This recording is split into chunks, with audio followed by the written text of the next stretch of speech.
হাদিস শরীফে রাসূল করিম সাল্লাল্লাহু আলাইহি ওয়াসাল্লাম বলেছেন, কেউ যদি শাওয়ালের রোজা রাখে, আতবাহু সিত্তাম মিন শাওয়াল, কেউ রমজানের রোজা 30টা রাখলো, আবার বাড়তি শাওয়াল মাসের 6টা রোজা রাখলো, নবী করিম সাল্লাল্লাহু আলাইহি ওয়াসাল্লাম বলেন কানা কাসিয়ামিদ দাহর, সে সারা বছর রোজা রাখার সওয়াব পেয়ে গেল। কিভাবে? আল্লাহ পাক কোন নেকের কাজের গুণ দেয় 10 গুণ বৃদ্ধি করে। যেমন আল্লাহ পাক বলেন মান জাআ বিল হাসানাতি ফালাহু আশরু আমসালিহা, কেউ নেকের কাজ একটা করবে তো আল্লাহ পাক তাকে 10 গুণ বৃদ্ধি করে সওয়াব দান করবেন। সুবহানাল্লাহ। আসতে কয় গে? জোয়ানরা বেশি না কম আজকে? জোয়ানরা কি বেশি? তো জোয়ানদের আওয়াজের এই হালত কেন? জোরে বলেন সুবহানাল্লাহ। প্রত্যেকটা যুবক আওয়াজ দিয়ে কথা থাকবেন এখানে। আওয়াজ দিবেন তো আমার ওয়াজ হবে, আওয়াজ দিবেন না তো আমি ঘুমায় ঘুমায় ওয়াজ করব। এই জন্য যতক্ষণ আছেন ততক্ষণ ইমানের আওয়াজ হবে জোরে ইনশাআল্লাহ। তো রমজানের 30টা রোজা রাখলাম, 30টা রোজা না এবার গেল 30 রোজা। যদি এক একটা রোজার বিপরীতে আল্লাহ পাক 10 গুণ করে সওয়াব বাড়ায়, 30কে 10 দিয়া গুণ করলে কত আসে? 300। এই 300 দিয়ে বছরে কয়দিন? কতদিন? 360 বা 65, 60 থেকে শুরু। এটা মাসের ব্যবধানের কারণেই না বাড়ে, 60 থেকে শুরু। তাহলে 30টা রোজা রাখার দ্বারা আপনি 300 দিনের সওয়াব পাইলেন।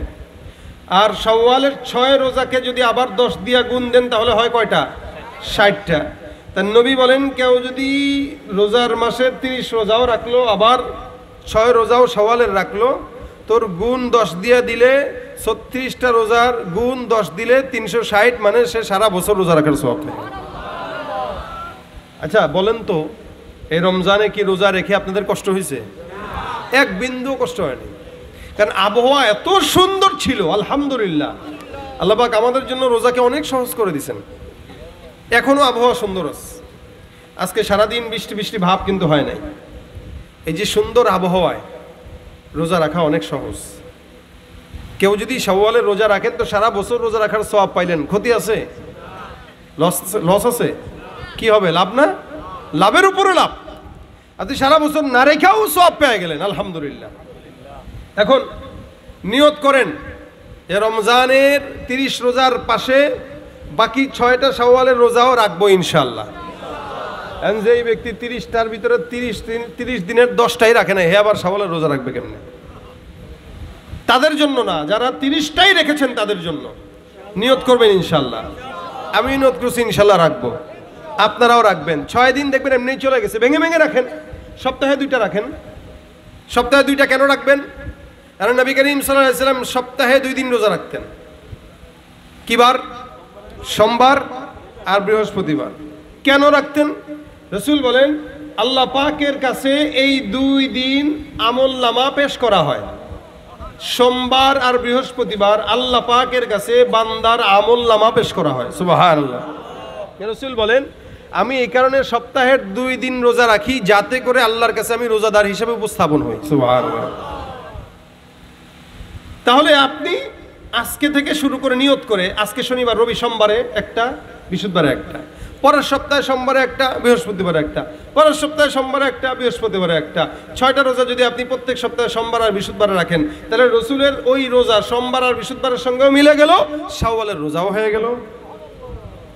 কি বলেন? লাভ ডাবল হয়ে গেল না? ডাবল লাভ হইল। কেন?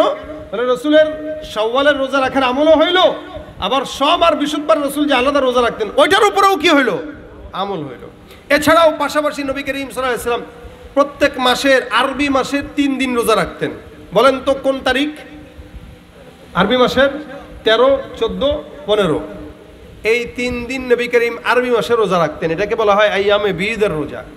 বীদুন আবিয়াদুন মানে সাদা, অর্থাৎ চন্দ্র মাস যখন সাদা হয়ে যায় ওই সময় রাসূল করিম সাল্লাল্লাহু আলাইহি ওয়াসাল্লাম 3টা রোজা রাখতেন।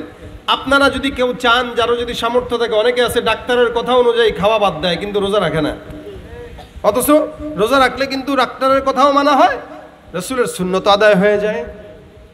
কিন্তু ডাক্তার বলছে খাওয়া যাবে না, খায় না, হুজুর বলছেন রোজা রাখেন, এটা রাখে না। এই কারণে আইয়ামে বীদের 3টা রোজাও চাইলে আমরা রাখতে পারি।